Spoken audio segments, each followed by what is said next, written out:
Hello and welcome back to this downful idealistic crusade. This video will be going over the various books I've picked up in our local used bookshops in my normal sort of book hunting. This of course means this is yet another episode of I can't turn down a good book, especially if it's at a very cheap price, even if I'm out of space and have no shelf space. Which is a lifelong problem for any book collector, although, as Jefferson said, I cannot live without books, and you're probably not going to find certain books or volumes that pop up out of seemingly nowhere at bargain prices in local bookshops at that same price again. So, sometimes I feel like a squirrel stalking away nuts for winter just because I know I really will want to read this book and will try to make time for it. And then the to-read piles grow larger and larger and larger. And then I look around and go, what have I done to myself again?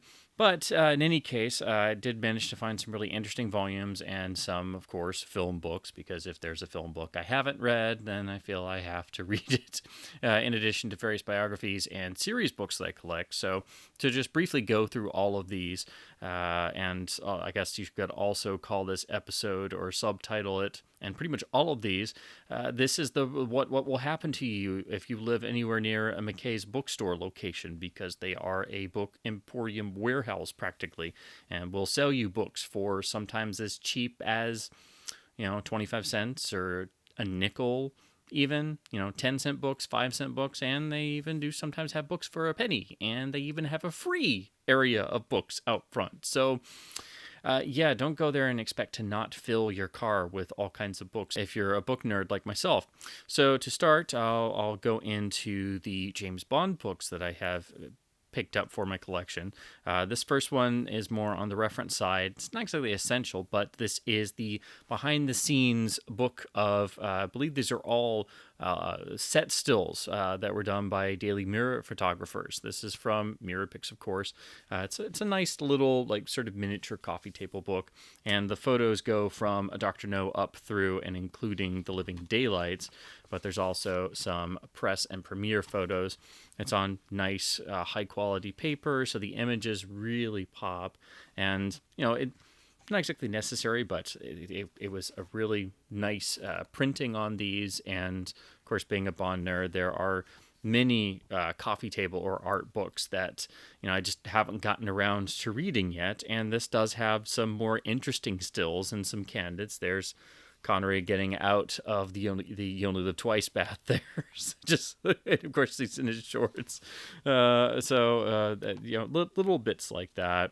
Here's some stills from Octopussy, of course. And as I said, it goes up through the living daylight. So it's a random selection, but it's, about 150 pages and nice candids and things. So, and I just couldn't resist, especially since it was very affordable in the local McKay's. I also found a really cheap copy of one of the reprints of the John Gardner Bond novels. So this is a reprint of Gardner's Goldeneye novelization in the same design from the 2012 paperback reprints that were finally done for his Bond novels. So they all have this nice matching cover in a bigger trade paperback size. And I'd never gotten any of these, and they kind of, I think, quickly became remainder books here in the U.S. But you can still get them, and this is actually a UK printing. I think the UK printings are pretty much identical for the most part to what came out in the U.S. But if you're looking for Gardner editions and you want new copies, this is what they're going to look like, and they did do the whole run. I just never actually got my hands on one of these, and I just figured since it was cheap and I collect all kinds of Bond variants, I might as well. Now, speaking of Gardner's tenure as the James Bond continuation author, my personal favorite one I always reread are the original Berkeley paperbacks, and you never find these in really good shape. They're always beaten to death. They've been traded in paperback bins and read and reread, ever since their original publishing date, going all the way back to the early 80s. So if I ever find cleaner copies, I try to upgrade my paperbacks where possible. But I did stumble across some really cheap, absolutely mint original paperback editions. So this is a nearly perfect copy of the U.S. paperback of Icebreaker. Original printing with the gold embossed title on the front, just a little tiny bit of wear on that, and a little tiny bit of wear on the bottom spine, but otherwise absolutely in mint shape. So I never find Gardner paperbacks in this good of condition, so I was finally able to upgrade some of my paperbacks this way. They also had a first printing of the charter paperback for Scorpius, which has the slightly updated design they did for this part of the Gardner era in terms of the logo being a little bit different. So it has the embossed sort of psychedelic Bond silhouette, a perfect spine with zero creasing. The original gloss is still here, so it was just like, I mean, no tanning on the pages, still has the original yellow edges, no wear. So you never find Gardner paperbacks like this. Same goes for Win, Lose, or Die.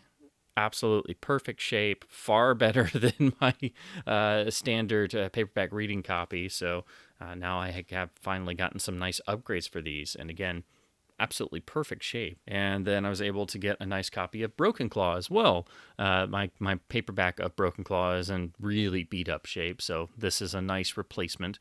I do like having the original paperbacks for these because you get that sort of vintage feel, because it's crazy to think how old these are getting now. But you never find these in good condition. And again, these are all practically mint for Gardner paperbacks. This one has a little bit of wear on the back, but other than that, looks like it's, seems practically unread. Now, you don't often find any of Gardner's other novels, his various thrillers and other books, and so I've always meant to read more of Gardner's work instead of just reading his Bond novels over and over.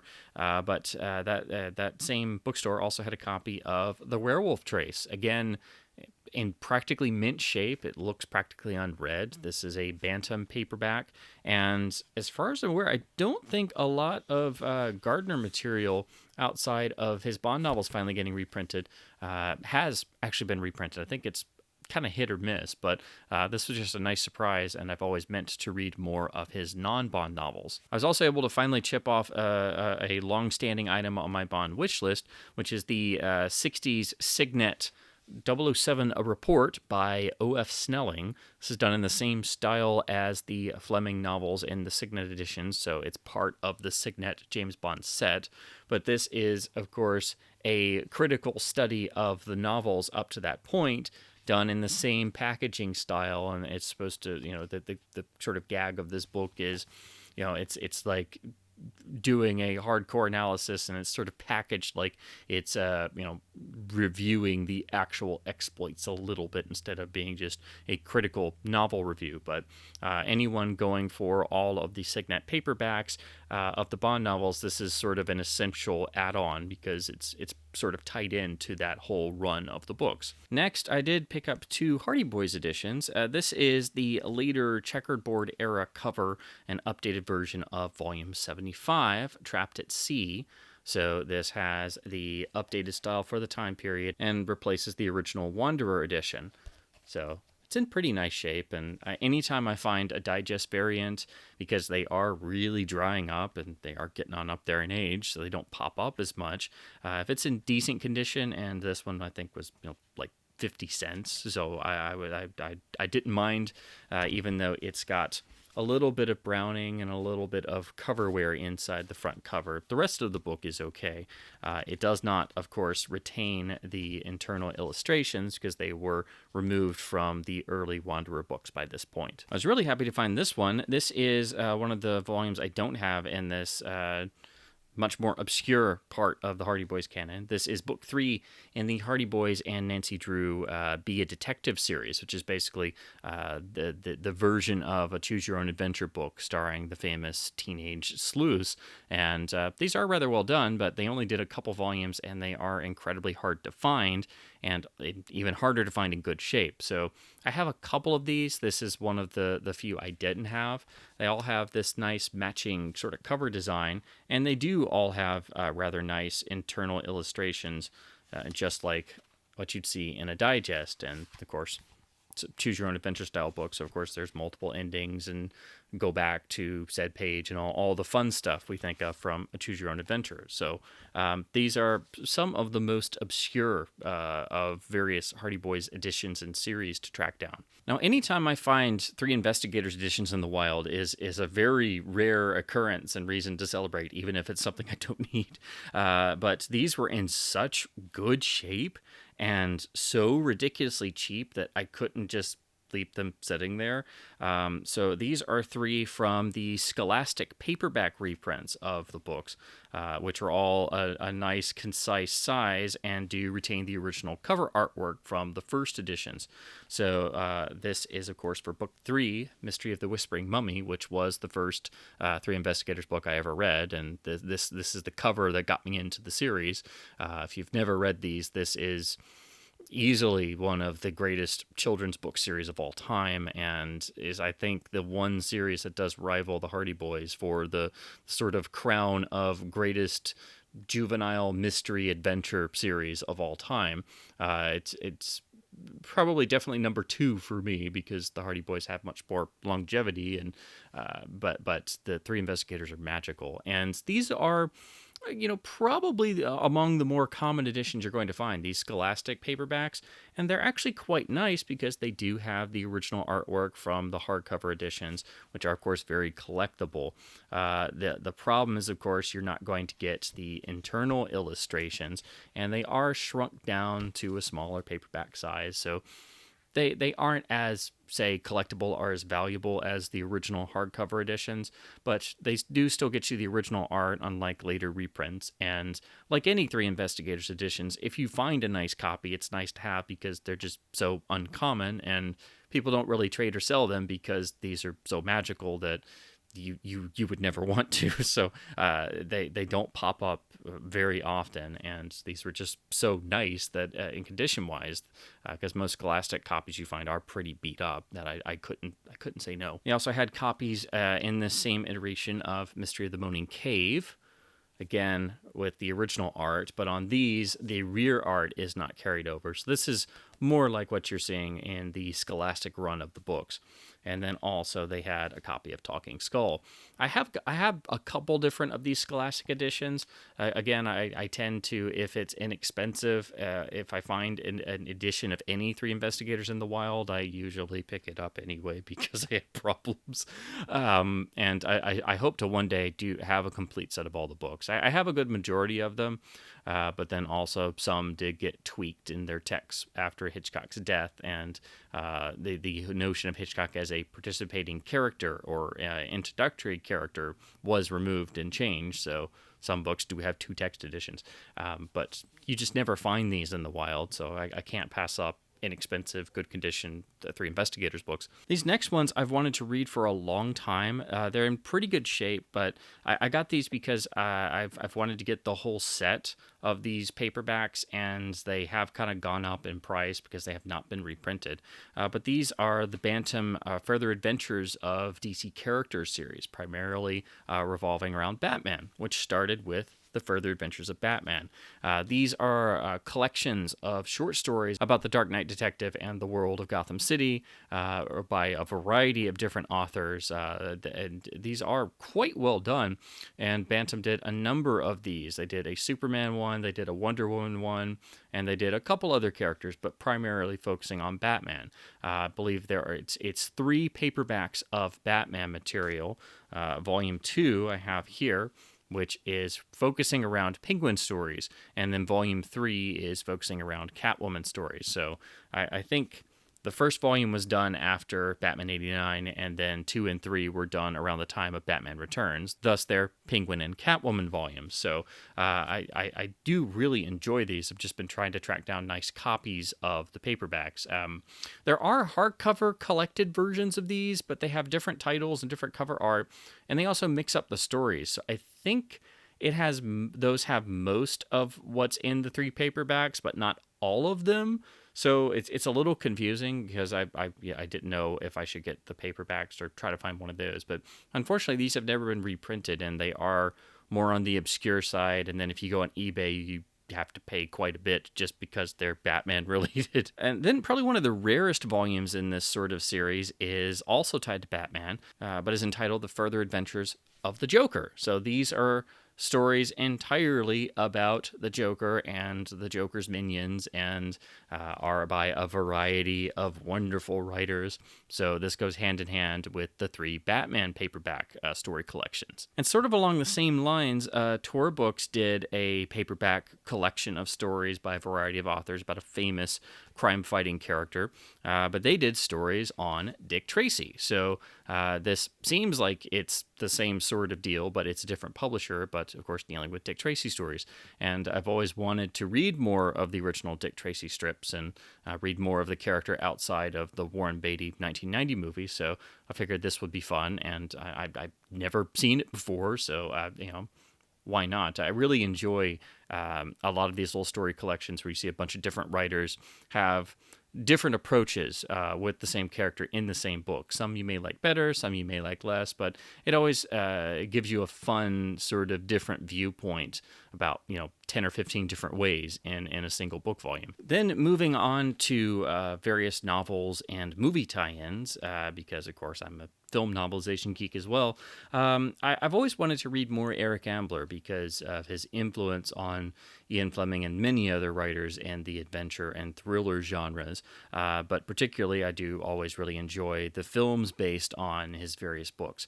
There are some really lovely trade paperback reprints with a particular style, but I hadn't yet read Coffin for Demetrios, which was turned into the classic film A Mask for Demetrios. So I found this hardcover edition of Coffin for Demetrios. This is actually from Reader's Digest, surprisingly, but it's a little simple looking, but it's actually quite a nice edition, and it's from their, if I can get this to focus, it's from their Best Mysteries of All Time printing of various novels. So, it's a little plain looking, but it's a nice hardcover edition, and, it was literally only like $1. So I've always really wanted to read this, and so I figured this would be a nice way to do so. And it's a little distinctive. The color of the cover is a little eye-catching. So this is finally going to be how I get to read this book that I've been meaning to read for far too long. And then next, rather interestingly, they had a lovely reprint of the original novel by Vera Caspary of Laura, that of course was turned into the iconic film masterpiece directed by Otto Preminger, and one of the iconic films of all film noir. And of course we have the lovely cover referencing the film. So this is directly tying into the success and status of the film. And it's a nice reprint, but it's definitely something I didn't expect to just pop up in one of the local bookstores. And it's a nicely done little reprint, and I've always wanted to read this. I knew there was an original novel, but I've always wondered how much it might have differed from the original film. So this will be really exciting to finally be able to read and see how it compares to the film. I've been trying to read the various other Len Deighton novels, and of course he has the books that are always set around a particular location, like Mexico set and different works. So I found a pretty nice copy of London Match, so that way I'm able to read all of the sort of I know there are various sort of trilogies and linked books in Dayton's bibliography, but I have some of the others in this sort of era and iteration, and I just needed a good copy of this particular volume. I've also been picking up some of the Matt Helm novels in these more recent Titan Books reprints. So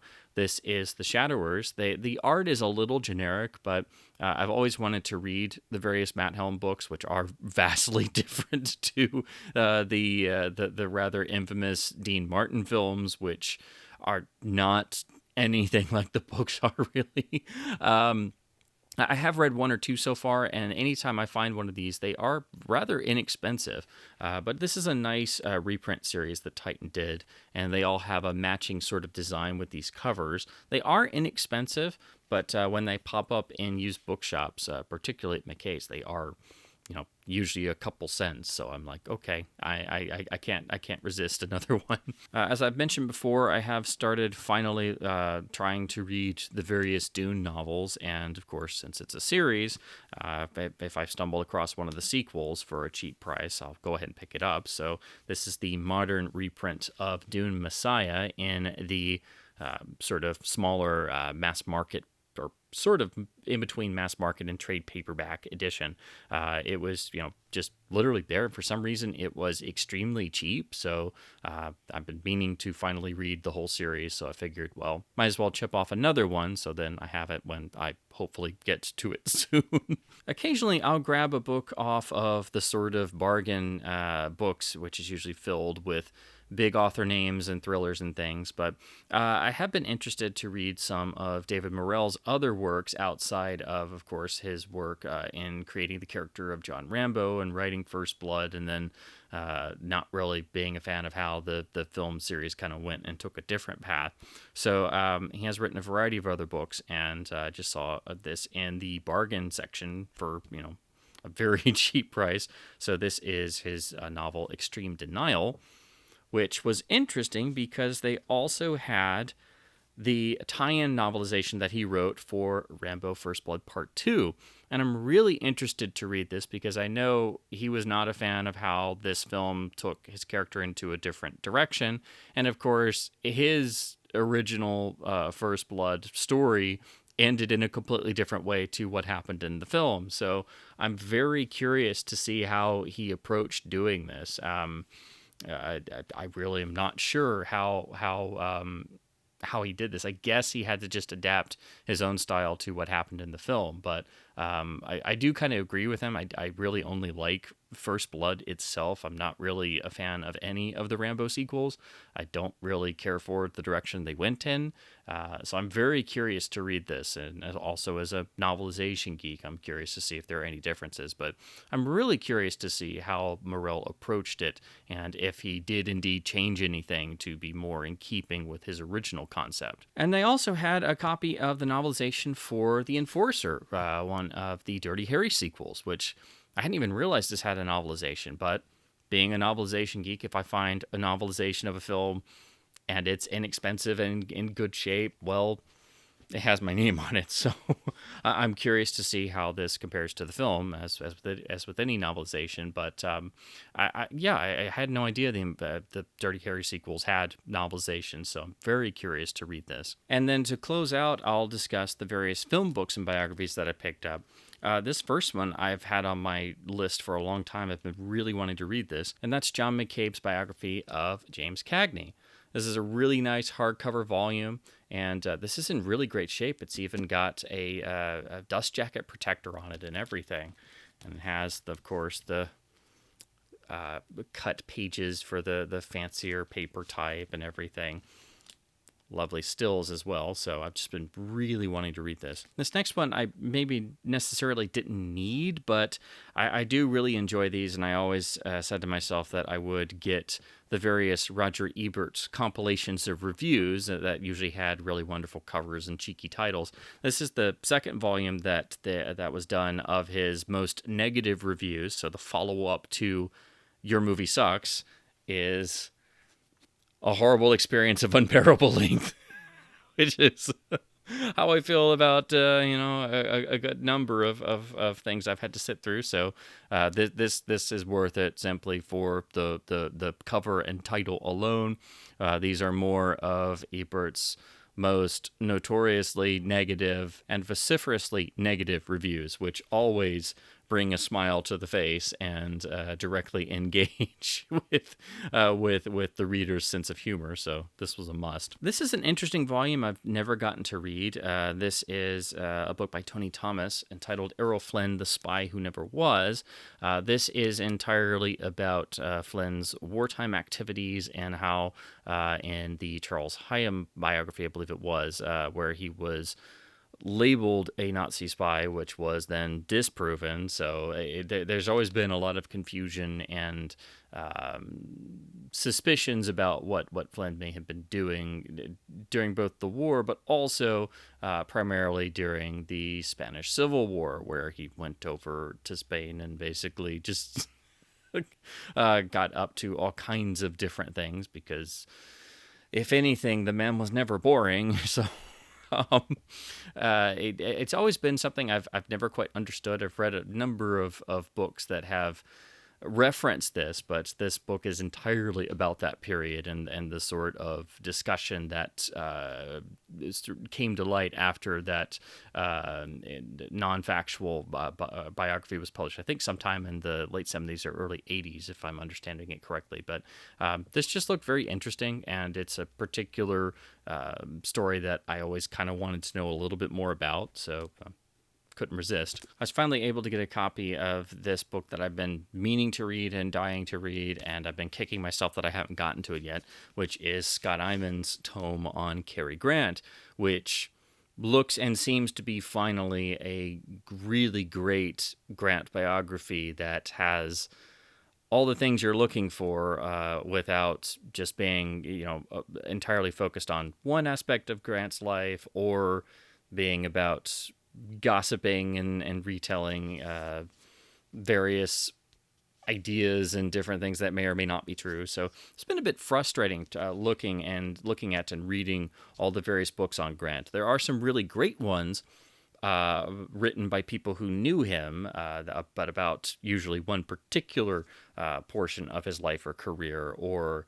more personal memoirs, but there really hasn't been an overall super great single biography about his life and work. So, and Scott Imon has done so many great biographies on other people already that do that sort of great work. So I've just been kicking myself I haven't read this yet, so now I finally get to. I also found a copy of Olivier's memoir, Confessions of an Actor, which has also been on my reading list for way too long. I'm just very curious to read Olivier's own words about himself and his career, and I'm very much expecting this to have a lot of very dry wit and cynicism as you would expect from an Olivier memoir, but I've just been meaning to read this for so long. So this was just a lovely surprise to find in the local bookshop. And then getting into more critical theory and studies, the same goes for this one, which has also been on my list. I've just not read it yet, but this is the book entitled Hitchcock's Music, which is entirely a book-long study about the scores and composers for Hitchcock films and how Hitchcock films work so intensively with these scores and in building tension and all of the various repeated sort of motifs that you find throughout the scores for Hitchcock films, whether it's the same composer or not. There are some shared similarities between all of the Hitchcock film scores. I've never read this particular volume, but it's always sort of on a lot of people's lists and things. So when I found a cheap copy, I figured I would finally go ahead and read it. But that's David Mamet's Bambi versus Godzilla, which is basically a sort of opinions and ideas after years of being in the movie business and how that applies to writing and directing. So I've always meant to read this. I just had never gotten around to it, so this just went in my stack as well. This is a University Press book that is right up my alley. This is from the University of Georgia Press, entitled The American Roman Noir, which is entirely devoted to the big three of hard-boiled literature, Dashiell Hammett, James M. Cain, and Raymond Chandler, and specifically talking about the film adaptations of their most famous novels and how they not only are the authors who are the bedrock foundation of the hard-boiled crime fiction and detective fiction of modern literature, but also how the film adaptations are part of the core foundation of film noir itself.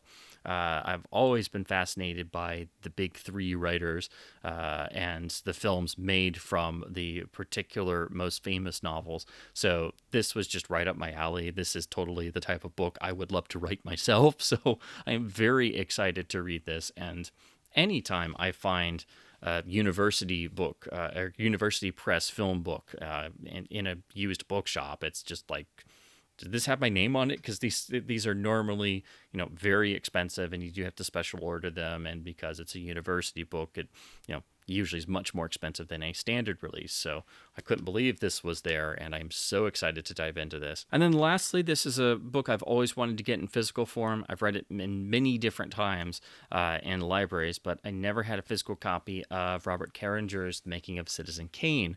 This is the updated edition, so you will want to track down this slightly longer version versus an original printing. This is, of course, indispensable for studying Wells and Citizen Kane, and Carringer really is one of the pioneering researchers into Wells's work, particularly for Citizen Kane and especially the Magnificent Ambersons, and trying to reconstruct the original vision of the film and how it was made.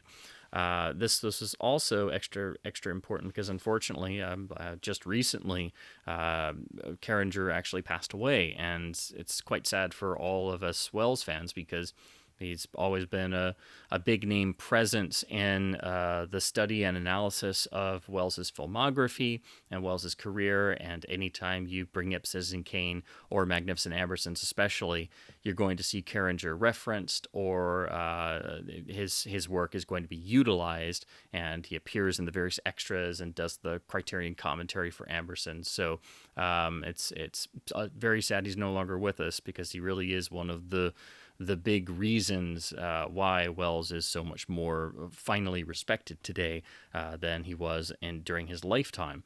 And without Carringer's work and scholarship, I don't think you'd have as you certainly wouldn't have as much material to be able to appreciate these two films in particular. But he is one of the biggest reasons why Wells's work is so much better respected today than it was decades ago. So there you have it. This is just a small example of what happens when you let me loose in a used bookstore that sells books for cheap in really good condition, and I have some spare time and a shopping cart. So again, the moral of this story is if you live anywhere near, especially a McKay's bookstore location, this is what you're going to look like on a regular basis. I always try to just pick up things I might be interested in, or things in good condition, or elements or examples of various series that I collect. But there are times when things are so cheap that you just can't help it. And a lot of these were things that I have really been looking for a long time, or books I've been really wanting or meaning to read. So I couldn't resist, and I couldn't resist. So. So this is a much larger update than I have done in some time, and it's also been a while. So this is over a period of time at least. If this was just in 1 week, I'd really be screwed in terms of space. So I hope this has been at least somewhat fun and informative, and maybe encourage you to look for some of these volumes yourself if you're interested in them, or if you own some of these or haven't read them in a long time, maybe encourages you to go and pull them off the shelf and dust them off and give them a fresh reread. And as always, I do encourage you to go and support your local independent bookstores to help keep them in business, and to spread the joy of reading actual physical print books. And as always, thank you ever so much for watching.